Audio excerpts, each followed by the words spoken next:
আসসালামু আলাইকুম ওয়া রাহমাতুল্লাহি ওয়া বারাকাতুহু। আলহামদুলিল্লাহ নাহমাদুহু ওয়া নুসাল্লি আলা রাসূলিহিল কারীম আম্মা বা'দ।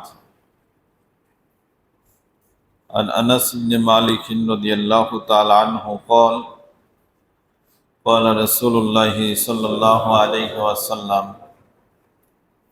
لا يؤمن أحدكم حتى أكون أحب إليه من ولده ووالده والناس أجمعين মুত্তাফাকুন আলাইহ। সমস্ত প্রশংসা বিশ্ব পালন কর্তা আল্লাহ রাব্বুল আলামিনের জন্য। আমরা সকলে বলি আলহামদুলিল্লাহ। বিশিষ্ট সাহাবী আনাস বিন মালিক রাদিয়াল্লাহু তাআলা আনহু থেকে বর্ণিত, তিনি বলেন, রাসূলুল্লাহ সাল্লাল্লাহু আলাইহি ওয়াসাল্লাম বলেছেন, লা ইউমিনু আহাদুকুম, তোমাদের কোনো ব্যক্তি ততক্ষণ পর্যন্ত মুমিন হতে পারবে না যতক্ষণ পর্যন্ত আমি রাসূলুল্লাহ সাল্লাল্লাহু আলাইহি সাল্লাম তার নিকটে তার পিতামাতা, তার সন্তান সন্ততি এবং সমস্ত প্রিয় মানুষদের চাইতে আমি রাসূলুল্লাহ প্রিয় না হই। মানে সবার চাইতে আমাকে যতক্ষণ না ভালোবাসবে বেশি, ততক্ষণ সে পূর্ণাঙ্গ মুমিন হতে পারবে না। সম্মানিত উপস্থিতি, এখানে ভালোবাসার অর্থ হচ্ছে যে রাসূল সাল্লাল্লাহু আলাইহি সাল্লামের আদর্শকে ভালোবাসা, তার সুন্নাহকে ভালোবাসা, ভালোবেসে আমলে নিয়ে আসা।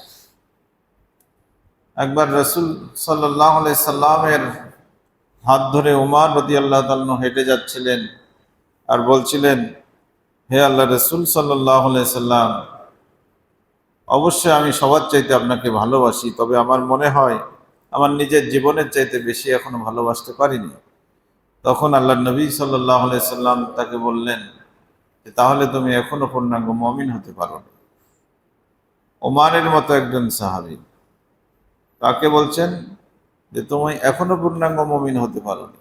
ওমর রাদিয়াল্লাহু তাআলা আনহু পরে এসে বললেন, এখন আমার বিশ্বাস হয়েছে যে আমি আমার জীবনের চাইতে আপনাকে ভালোবাসি। তখন আল্লাহ নবী সাল্লাল্লাহু আলাইহি সাল্লাম বললেন, তুমি এবার মুমিন হতে পেরেছো।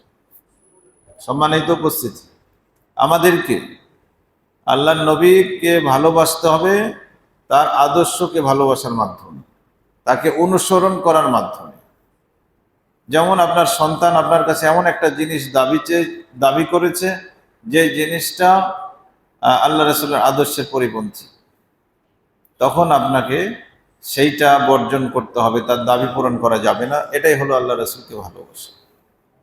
এবং প্রত্যেকটা ক্ষেত্রে পিতামাতা এমন কিছু নির্দেশ দিয়েছে যেটা মাসিয়াতের, যেটা আল্লাহ রাসূলের আদর্শের পরিপন্থী, সেটাকে আপনি যখন বর্জন করবেন তখন আল্লাহর নবীর আদর্শটাকে বেশি ভালোবাসা হবে। এইভাবে বুঝতে হবে আমাদেরকে। আল্লাহ আমাদেরকে হাদিসের উপরে আমল করার তৌফিক দান করেন, আমিন। আজকের হাদিসটি সহিহ বুখারী এবং মুসলিম থেকে বর্ণিত হয়েছে।